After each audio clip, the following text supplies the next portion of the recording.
Agora sim, ela já está conectada com a gente, a Anete Fernandes, meteorologista do IMET, para falar do fim de semana. Todo mundo querendo saber como é que vai ser esse fim de semana em BH, esse fim de semana em Minas Gerais. Previsão de recorde de temperaturas.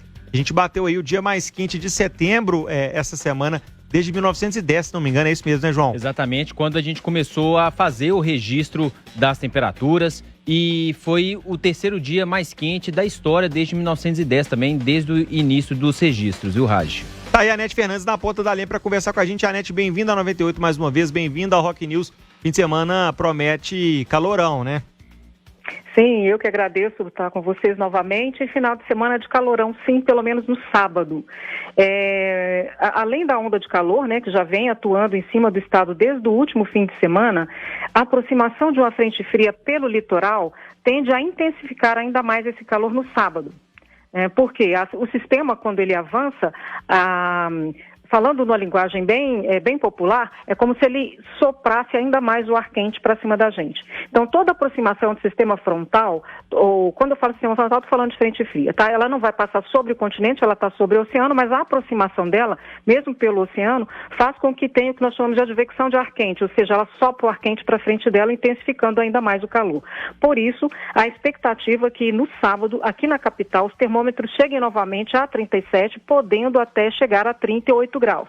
Né? Aí a questão de recorde pode, no mínimo, igualar a da última segunda-feira. Em relação ao estado, a situação ela permanece mais crítica no Triângulo Mineiro, onde os termômetros que têm chegado repentinamente a 40 graus no decorrer dessa semana, pode chegar a 42 no sábado, e persistindo aí no patamar de 40 graus também no noroeste e norte do estado. Mas assim, nós temos temperaturas superiores a 35 graus no decorrer dessa semana, ou persistindo no sábado, em todas as regiões mineiras. Né? Então, a máxima prevista para o sul de Minas para amanhã é de 38 graus, né? Que tem batido esse valor aí em Passos e também em São Sebastião do Paraíso, também no sul de Minas, tem sido as cidades mais quentes desse setor, né? Que costuma ser um dos mais frios do estado. Anete, Oi, desculpa. Pode concluir. Eu falo demais, gente, se vocês não me cortarem, eu vou vai lá. É que eu esqueci de falar o seguinte, no domingo a gente vai ter um refresco. Tá? Opa. Não significa frescor, né? Significa que, ao invés de chegar a 38, a temperatura aqui na capital ela deve parar no patamar de 34 graus. Então, continua quente, mas diminui um pouquinho em relação ao que nós tivemos. Isso porque vai ter um transporte de umidade para o interior do estado. O inconveniente disso é que o contraste de temperatura com qualquer umidade que adentre, ele pode trazer chuvas pontuais que não refrescam, mas que são aquelas chuvas rápidas, mas que pode vir em forma de chuva de tempestade severa, né? Você tem pouca chuva em pontos isolados, não significa chover numa cidade toda, mas que ela pode vir com rajada de vento, trovoadas e até mesmo precipitação de granizo. Só que esse tipo de sistema a gente não consegue prever com tanta antecedência, isso é mais na previsão do agora, no monitoramento que você consegue ver para onde ela está deslocando. Olha, pois não. A Anete falou, você crava, viu? Porque da última vez que ela veio no Central, falou, vai chover no domingo, não deu outra. Foi olhar para o céu e choveu. A Anete sempre acertando aí, cravando a meteorologia. Diga, Carol, tinha uma pergunta para ela? Boa tarde, Anete. Prazer falar com você novamente aqui. Eu ia falar justamente sobre essa questão do domingo, se a gente ia ter aí, né, um alívio, mas um alívio aí de 4 graus, mas acho que quando a gente fala de 38 para 34 já ajuda um pouquinho. E também sobre essa questão das chuvas. Eu estava falando aqui mais cedo que esse calor nesse tempo seco, ele nem me incomoda tanto, a não ser que eu esteja andando aí no sol. Agora, a gente vai entrar para essa fase que a gente tem aquelas chuvas pontuais aí de verão e aí fica aquele calor, aquele mormaço, né? A gente já está entrando para essa fase?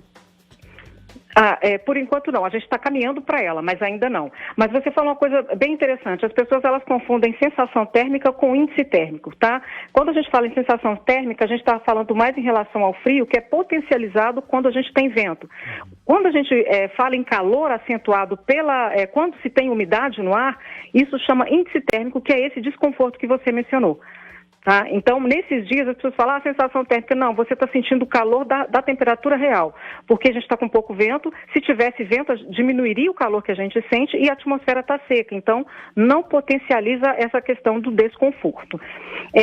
Só para complementar, eu já paro, na segunda e terça a gente deve ter um declínio, continua esse declínio da temperatura, então na segunda-feira aqui na capital cai para 32, na terça para 31, mas aí termina a alegria porque na quarta-feira ela volta a subir e já atingindo aí o patamar de 34 graus. Oh, meu Deus, não vai ter alívio. Deu aquela suavizada e depois pautorando de novo. Diga, João. Não, Anete, primeiro prazer falar com você mais uma vez. Anete, a gente tem uma outra preocupação, que é essa baixa umidade relativa do ar. A gente está vendo muitos incêndios aqui na Grande BH, em parques. Como é que vai ficar? Vai continuar muito baixa nesse patamar de alerta? Bom, nesses próximos dias a tendência é de melhorar um pouco os níveis de umidade. Embora mesmo que não tenha nebulosidade, mesmo que não chova, esse transporte pelos ventos que a gente não percebe, mas ele melhora. Então a tendência é que melhore em grande parte do estado, voltando aí para o patamar de 30% no centro-leste, inclusive aqui na capital, principalmente no início da semana. E na região norte e noroeste, ficando aí no limiar de 20%, não baixando disso.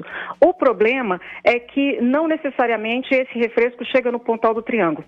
Então, essa região mais próxima da região centro-oeste, que vai persistir sobre a onda de calor, né? Mato Grosso do Sul, o sul ali do Mato Grosso, o sul de Goiás, Pontal do Triângulo, noroeste de São Paulo, persiste na onda de calor no final de semana. O que vai acontecer? Com o avanço do sistema, essa bolha de ar quente e seco, ela recua para o centro-oeste. Tá? Então, grande parte do estado melhora, sim, em termos de temperatura e umidade, mas o Triângulo continua em condições críticas. Mas Anete, esse tempo quente e seco deve permanecer até metade desse mês? Como é que vai ficar aí nos próximos dias? Ou tem uma data para a gente ter um refresco nessa temperatura, abaixando para menos de 30 graus? Olha, quando a gente fala em previsão do tempo, existe um grande percentual de acerto até 3 dias à frente, tá? A partir daí já começa a declinar a perspectiva de acerto, mas aí tem a tendência. A tendência é que a gente comece a ter uma mudança, pelo menos no centro-sul e oeste de Minas Gerais, a partir do dia 9. Então, a gente tem aí o início de semana com um determinado alívio, depois a gente tem um final de semana, os 2 dias, né, de quarta a sexta, talvez com intensificação. Há uma possibilidade ainda distante, ainda remota, da gente ter alguma coisa a partir do próximo final de semana. A Anete Fernandes, meteorologista do IMET. Previsão de calorão para amanhã. Domingo a gente começa aí a arrefecer, dar aquela acalmada. Quarta-feira volta tudo de novo, meu amigo. Se prepara, viu? Amanhã você pode separar aquela geladinha, infla a sua piscina, porque o calor tá chegando com tudo. Anete, semana que vem a gente recebe de novo, eu espero, pra gente poder falar da previsão para a próxima semana, tá bom? Ok, será um prazer.